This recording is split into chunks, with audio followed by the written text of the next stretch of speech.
Hallo Leute, ich heiße Kimi, ich bin 21 Jahre alt, ich wohne in Frankreich und meine Lieblingsband ist Tokyo Hotel. Und das ist alles Leute. Tschüss. Donc comme vous aurez sans doute pas du tout compris, aujourd'hui on va parler de la langue allemande. Alors pourquoi exactement? Eh bien parce que vous me décevez les gens, je suis en colère contre vous, mais alors je suis pas du tout contente, mais alors pas du tout. En fait parce que vous êtes encore beaucoup à me poser la même question alors que je pensais avoir été claire avec vous, à savoir pourquoi t'as choisi l'allemand, cette langue de nazi, cette langue de merde, cette langue de caca. Et on a même certains qui se permettent de répondre à ma place, à savoir, voilà, t'as choisi l'allemand parce que t'es fan de Tokyo Hotel, tu sais, ce groupe de merde, ce groupe de nazis qui chante du caca, tu vois. Hein. Et je sais pas, ça a l'air de vous faire rire, de vous amuser, je sais pas, mais moi ça me fait plus chier qu'autre chose de lire des commentaires pareils, c'est juste... Voilà. Et donc dans cette vidéo, je vais tout simplement vous expliquer le pourquoi et comment j'ai décidé de choisir l'allemand comme deuxième langue, pourquoi je ne regrette pas mon choix, tout ça, blablabla, mais également parce que pour moi, voilà, apprendre une langue, qu'importe laquelle, c'est vouloir communiquer avec les autres. Et pour vous, j'ai pas trop l'impression que vous connaissez ça, donc c'est vraiment dommage. Vraiment, ouais. Donc, en gros, j'ai commencé à apprendre à parler allemand quand j'avais environ 10-11 ans, donc quand j'étais en 6ème. En fait, ça remonte encore plus loin de cela, c'est-à-dire en CM1, CM2. Alors, quel âge exactement, je ne sais absolument pas. Tout simplement, il y avait toujours un ou une prof d'allemand qui venait dans votre classe pour vous apprendre, voilà, les bases de chez la base. Donc, voilà, comment se présenter, comment compter jusqu'à 10... les couleurs de l'arc-en-ciel, je ne sais pas, mais voilà, on vous apprenait la base de chez la base pour vous donner ne serait-ce un petit avant-goût de votre probable future deuxième langue au collège. Et on va dire que pour moi, ça a plutôt bien marché, j'avais plutôt bien aimé sur le coup, je me suis dit bon ce sera ma deuxième langue quand j'irai au collège, hein, voilà. Et donc quand je suis arrivée dans mon premier collège, je dis ça parce qu'en fait j'en ai connu deux dans ma vie parce que j'ai déménagé en 5ème. Donc dans mon premier collège, quand je suis arrivée là, donc j'avais naturellement choisi l'anglais comme première langue parce que aussi j'avais pas le choix, voilà. Et donc s'offrit le choix de ma deuxième langue, donc j'avais le choix entre l'arabe ou l'allemand. Mon choix était très vite à ce moment-là, ouais. Et ne le niez pas, je suis sûre que si vous avez été à ma place à ce moment-là, vous aurez pris aussi la même chose que moi. Je suis sûre à 100%, vous aurez pris la même chose que moi, vraiment. Et après, j'ai commencé les cours d'allemand, donc voilà, et je me souviens qu'on avait commencé avec quelques trucs sur l'histoire de l'Allemagne, par le biais de photos, vidéos, j'avais vu des monuments, des peintures sur des personnages historiques ou légendaires, ouais. Et c'est à ce moment-là que je suis littéralement tombée amoureuse de l'Allemagne. Pour moi, c'était un énorme coup de cœur et je me suis dit, voilà, mon choix était fait. Je veux apprendre l'allemand parce que je veux aller en Allemagne, je veux visiter le pays, je veux parler avec les Allemands, je veux en savoir plus sur la culture, l'histoire de l'Allemagne et la bouffe également, oui. Et donc entre-temps, oui, Tokyo Hotel est arrivé chez nous en France. Alors là, j'ai envie de vous dire, c'est pas de notre faute, c'est de la faute des médias et de la presse qui se prenaient un malin plaisir à faire leur putain de reportage, c'était leur délire à l'époque, je me souviens. Et le gros titre, à l'époque, l'allemand revient à la mode puisque les filles prennent l'allemand pour Tokyo Hotel. Et moi je trouve ça totalement bidon parce que moi je ne fais pas partie de ces filles-là puisque clairement ça faisait déjà aller à l'aise un an, quelque chose comme ça que je faisais de l'allemand quand Tokyo Hotel est arrivé. Et puis après voilà, le destin a fait que voilà, j'ai commencé à les aimer, que je les aime encore aujourd'hui. Voilà, j'étais contente d'apprendre la langue maternelle de mon groupe préféré. Mais c'est pas pour ça que j'ai pris allemand. Non, faut arrêter de foutre tout le monde dans le même sac parce que moi ce n'est pas le cas. Voilà, certes il y a beaucoup de filles aujourd'hui qui disent voilà, j'ai pris allemand parce que je veux comprendre ce que raconte Tokyo Hotel, je veux comprendre leurs paroles, tout ça, c'est votre choix hein. Mais dites-vous que bonne majeure des filles qui ont dit ça, c'est principalement des filles qui sont là en mode pourquoi j'ai pris cette langue de merde putain. Après, à chacun son avis, à chacun son choix, moi j'ai pris l'allemand parce que je suis tombée amoureuse de ce pays. Voilà. Et puis après le collège, il y a eu le lycée, et après le lycée, il y a eu les études, notamment mes études qui sont en allemand et en anglais, parce que j'ai pris LEA anglais-allemand. En gros, voilà, pourquoi de personnes ne veulent pas apprendre l'allemand? Et bien tout simplement, il y a beaucoup de clichés, de stéréotypes, par exemple, ils boivent de la bière, quand ils te parlent, t'as plus l'impression qu'ils t'engueulent plus qu'autre chose. Non, ils te vomissent dessus carrément quand ils te parlent, ouais. Et puis beaucoup disent que c'est une langue très laide, qui est plus agressive qu'autre chose, alors que moi je trouve que pas du tout, quand c'est bien parlé, et quand c'est chanté même, je dis pas parce que je suis fan de Tokyo Hotel et d'autres groupes allemand, je trouve que c'est une très jolie langue qu'il faut prendre en considération comme parmi tant d'autres. Et donc oui voilà, l'allemand pour moi c'est une langue très jolie à prendre en considération comme parmi tant d'autres, voilà, avec ses difficultés et ses facilités comme parmi tant d'autres également. Et donc oui, je pense qu'aussi vous pensez également à la vidéo, cette fameuse vidéo où on voit justement plusieurs personnes de différentes nationalités qui prononcent le même mot et t'as toujours l'allemand mis à l'écart qui te balance le mot comme s'il t'engueulait presque. Je pense naturellement à science, science, scienza, Naturwissenschaften, c'est dire de manière barbare certes, mais c'est le même mot. Voilà. Et puis cette vidéo est tellement marrante, je suis la première à dire ça. Moi je trouve qu'il n'y a rien de dégradant sur la langue allemande, c'est juste voilà, on se fout un peu de la gueule des Allemands. Mais c'est juste pour en rigoler, c'est juste que voilà, on prend vraiment les gros clichés ou je ne sais quoi, mais bon après c'est vrai que c'est chiant à force de s'en prendre plein la gueule. T'as appris l'allemand, cette langue de nazi, cette langue de merde, cette langue où tu vomis sur les gens quand tu parles, t'es agressif quand tu parles, enfin ça c'est chiant à force. Mais quand tu passes outre ces clichés là et que tu continues à apprendre à parler cette langue, ça va beaucoup mieux. Voilà. Et puis également je n'aime pas la bière, je ne bois pas du tout et puis voilà, faut arrêter avec les clichés, tout ça. Voilà. Également, beaucoup de personnes ne veulent pas prendre allemand comme deuxième langue ou alors ne veulent pas du tout apprendre l'allemand. Tout simplement, il y a beaucoup de difficultés et je conçois. Et je vais vous en citer 3 parce que clairement ce sont, on va dire, mes points faibles en quelque sorte. Voilà. Première difficulté allemande, et bien c'est tout simplement le vocabulaire, notamment l'orthographe. Tout simplement, je pense qu'on a tous vu un mot en allemand, que vous parlez ou non allemand. On a tous vu un mot qui faisait je sais pas combien de kilomètres, c'est genre tu commences à lire et après tu te casses la gueule en plein milieu du truc. J'ai même fait la découverte récemment avec des potes à moi, le mot le plus long en allemand. Alors chez nous c'est anticonstitutionnellement, je crois qu'il y a environ 26 lettres, un truc comme ça. Chez les Allemands ce mot comporte environ 64 mots, je serais incapable de le lire correctement donc du coup je vous le mets là.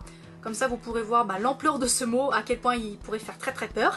Voilà, amusez-vous à le lire si vous voulez, mais moi je serais incapable de le lire correctement, clairement. Je pense aussi notamment aux chiffres, donc quand c'est écrit juste en chiffres ça passe, mais quand c'est écrit en toutes lettres c'est juste une horreur. Je pense notamment, je sais pas, prenons par exemple mon année de naissance, donc 1995. Là dit comme ça va. Mais en allemand ça ferait 1995. Là c'est comme si je me suis cassé la gueule, ouais. Mais littéralement c'est tout simplement 1995.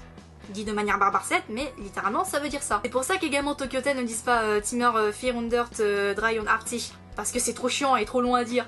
Donc c'est pour ça qu'on dit Zimmer 483, 4, 8, 3, tout simplement. Et puis j'ai envie de vous dire que les Allemands c'est un petit peu des gros flemmards niveau vocabulaire, parce que mine de rien, si vous cherchez un tout petit peu, si vous êtes curieux, je ne sais quoi, il y a beaucoup de mots quand même qui ont un petit peu piqué chez nous les Français, ou alors chez les Américains, n'importe quoi, enfin chez les Anglais ou Américains c'est pareil.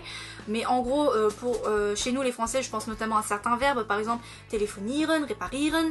Là, je pense que vous avez quand même compris ce que je viens de dire quand même. Ensuite, je pense aussi notamment à certains mots, par exemple das Auto, tomate, banane, je sais pas moi, voilà, des mots tout cons que tu peux trouver facilement dans un dictionnaire, que tu peux reconnaître parce que ça ressemble à du français, vraiment. Ensuite, chez les Anglais, je pense notamment, voilà, tout ce qui est membre de la famille, mother, mutter, father, vater, daughter, tochter, son, zone, baby, baby. Deuxième difficulté en allemand, c'est tout ce qui est déclinaison. Et ça c'est un de mes plus gros points faibles en allemand, vraiment. Qu'est-ce que les déclinaisons, vous allez me demander? C'est tout simplement l'instrument de torture par excellence. Pour tout vous dire, ça fait 10 ans que je fais de l'allemand et c'est le seul truc que je ne peux pas maîtriser aujourd'hui parce que j'ai du mal à apprendre par cœur ce fucking tableau des déclinaisons. Du coup, quand j'essaie de parler allemand et que je fais pas les déclinaisons, mes profs me tapent sur les doigts pour me dire « Hey Kim, ça suffit, là, faut que tu apprennes ton tableau, là, c'est pas possible, là !» Donc qu'est-ce que les déclinaisons? C'est tout simplement, voilà, tu accordes en quelque sorte ton mot, ton adjectif par rapport au genre et en nombre, en genre et en nombre par rapport aussi au déterminant. Je pense notamment à der, die, das. Oui, ils ont un neutre, le das. Alors que nous, les Français, on a que le féminin et le masculin. Il, elle, le, la, un, une. Les Allemands, ils ont der, die, das. Ne me demandez pas pourquoi, je sais pas. Donc chez nous les Français, on a tout ce qui est COD, COI, appartenance. Les Allemands, eux, ils ont accusatif, datif, génitif. Me demandez pas pourquoi non plus. Alors je sais qu'au datif, on met des N partout. Mais malgré ça, même si je mets des N partout, les profs disent que je dis c'est de la merde, voilà. Et puis le génitif, c'est l'appartenance, donc voilà, c'est tout ce qui est der, des, lequel, je ne sais pas. Donc s'il vous plaît, si vous commencez à apprendre l'allemand, donc en 6ème, 5ème, 4ème, apprenez votre fucking tableau de déclinaison, comme ça vous serez pas du tout embêté avec. Moi c'est un gros point faible, j'ai encore du mal à l'apprendre par cœur, je fais ce que je peux, mais c'est pas facile. Soyez indulgents avec moi s'il vous plaît. Troisième difficulté en allemand, c'est tout ce qui est prononciation et intonation. Donc comme je vous l'ai dit tout à l'heure, j'ai de la correction phonétique. Donc tout simplement par le biais d'exercices, on apprend à bien prononcer certains mots, certaines syllabes, si elles sont longues ou courtes. Et autant vous dire que c'est trop bien, j'adore cette matière, vraiment. Exceptionnellement, je vous montre mes exercices de correction phonétique. Alors par exemple, à côté juste là, vous verrez des prénoms allemands. Totalement lambda, vous pouvez les lire comme vous voulez, mais si je le dis avec la bonne prononciation, pardon, ça ferait Augustin, Monika, Matthias, Verena, Gesine, Eberhard, Marion, Johannes. Alors ça par contre je ne l'ai pas précisé dans tout ce qui est vocabulaire, mais bon en gros on a ce qu'on appelle des verbes à particules séparables ou inséparables, et donc voilà, en fonction de si c'est séparable ou pas, il faut prononcer soit le suffixe soit le préfixe. Lequel exactement je ne sais plus, mais en gros ça ferait Umfahr die Stadt, es ist Stau. Du darfst ein Bäumchen nicht umfahren, du solltest dir eine Decke überlegen. Überlegen dir den Vorschlag. J'ai l'air ridicule, putain.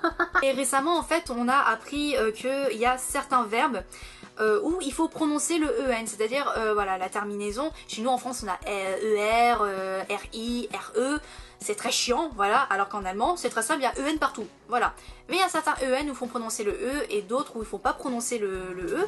Alors, dans l'ordre, zeichnen, hören, lernen, schreiben, berichten, lesen, singen, antworten, warten, vorbereiten. Vous l'entendez quand même. Donc voilà, c'est un exercice que j'aime énormément. On se tape des délires avec la prof et les autres, enfin les autres camarades. Et ouais non, et je trouve que c'est un très très bon exercice puisque ça vous permet de vous améliorer dans votre expression, ce qui est vraiment mon gros point faible également. Voilà. Donc tout ça pour vous dire que dans n'importe quelle langue, que ce soit en allemand, en anglais, en espagnol ou qu'importe la langue, il y a ces difficultés comme des facilités. Moi en allemand c'est clairement les déclinaisons et la prononciation, mais ça se travaille. Et tout ça pour vous dire qu'également quand on apprend une langue, c'est tout simplement un travail personnel H24, 7 jours sur 7. Il faut pas s'arrêter, c'est juste... voilà, il faut continuer à... Voilà, mes conseils ce serait voilà, regarder des films ou des séries en version originale si possible, sans sous-titres. Bah, si vous avez du mal, vous pouvez mettre des sous-titres, mais si possible dans leur langue originale, comme ça vous apprendrez du vocabulaire.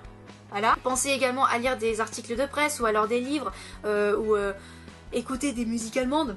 Ça aussi ça m'avait beaucoup aidé, donc quand même. Et le mieux ce serait d'aller vivre dans le pays en question. Sauf que si t'as pas les moyens, tu te démerdes comme tu peux. Également je me suis permis de faire cette vidéo parce que en fait récemment il y a une jeune fille, une Eliane précisément, qui m'a carrément pris pour son dictionnaire allemand. C'est pas que j'ai mal pris mais c'est un peu ça le délire en fait. Et en gros elle m'a juste demandé du vocabulaire. En fait qu'elle n'avait pas vu en cours parce qu'elle n'était pas là ce jour-là, et le vocabulaire en question c'est du vocabulaire que moi j'estime que tu as déjà vu en 6ème voire en 5ème. C'est pas que j'étais choquée mais c'est un peu ça le délire en fait. Donc tout ça pour dire que ce genre de choses ça me surprend, je dirais pas choquée parce que c'est quand même assez fort, ça me surprend dans la mesure où en fait, voilà, si tu prétends dire j'adore parler anglais, j'adore parler allemand, j'adore les langues, je veux en faire mon métier, tout ça, travaille à fond. C'est un travail personnel H24 que tu dois faire non-stop. Donc, conclusion, l'allemand n'est pas une langue dégueulasse, de nazi, de merde, tout ce que vous voulez, pensez en ce que vous voulez, mais moi je dis que c'est une très belle langue qu'il faut prendre en considération, qu'il faut aussi aller voir le pays en question. Je vous mettrai le lien quelque part de mes vlogs parce que je suis allée en Allemagne cette année, donc à Berlin et à Dresde. Voilà, il faut vraiment voir la beauté de ces deux villes là, vraiment. Donc je vous mettrai le lien de ces vlogs quelque part là ou alors en barre d'infos. Et donc sur ce, eh bien je pense que j'ai tout dit sur la langue allemande en général. J'espère que cette vidéo vous aura plu, n'hésitez pas à me dire dans les commentaires ce que vous en avez pensé. Si vous avez d'autres idées de vidéos, faites-moi en part dans les commentaires. Et donc sur ce, je vous fais de gros bisous et je vous dis tchuss. Ich schrei in die Nacht für dich, lass mich nicht im Stich, spring nicht. Die Lichter fangen dich nicht, sie betrügen dich, spring nicht. Erinner dich an dich und mich, die Welt da unten zählt nicht, bitte sprich nicht.